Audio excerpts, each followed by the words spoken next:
you, Joe. Stephen, let's start with news of serious allegations being made against a Swiss bank. Yeah, US Senate committees accused Credit Suisse of helping as many as 19,000 customers to avoid paying tax in the United States. Now, the report says up to 1,800 members of staff at the bank used practices over a 7-year period to facilitate tax evasion by US clients. Now, they include practices like holding 10,000 US accounts at a special office at Zurich Airport, as well as flaunting visa rules and holding secret meetings in an effort to recruit new customers. Now, at its peak, the bank's American operations held up to $12 billion in its accounts. Many of those were hidden from US authorities, which are now pursuing 14 Swiss banks for helping wealthy Americans to dodge tax. Now, John McCain, the Republican senator who's part of this Senate committee who's been looking into this issue, said that for too long, international financial institutions like Credit Suisse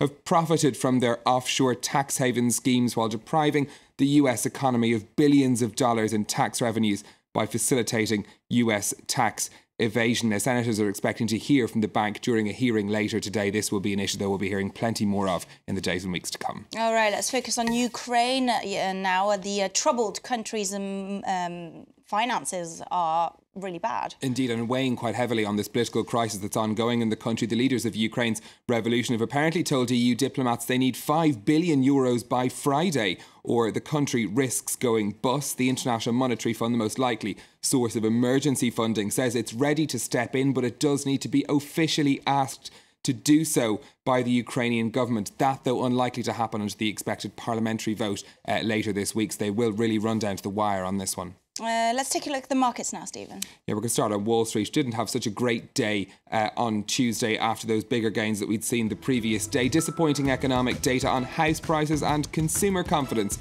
kept the markets in the red. Positive earnings news from the DIY chain Home Depot helped their shares gain 4%, boosting the Dow and the S&P 500, just not quite enough to push them into the green, though. Over in Asia, a fairly sluggish day overall. Most of the markets trading reasonably flat, as you can see. The Chinese shares recovering slightly after that 2% fall we saw yesterday. China's falling currency continuing to worry investors there. Just the Nikkei in Japan in the red, down 0.3%. And take us through some of the day's other company news. We're going to start with Asiana Airlines, which has been fined $500,000 over the crash at San Francisco Airport last year. The penalty is over failing to properly help families of victims, many of whom were not contacted by the airline for up to 5 days afterwards. 3 passengers died when the Asiana flight skidded off the runway and burst into flames on arrival in San Francisco last July. The Spanish oil company Repsol has accepted $5 billion in compensation from the Argentinian government over the seizure of its subsidiary YPF.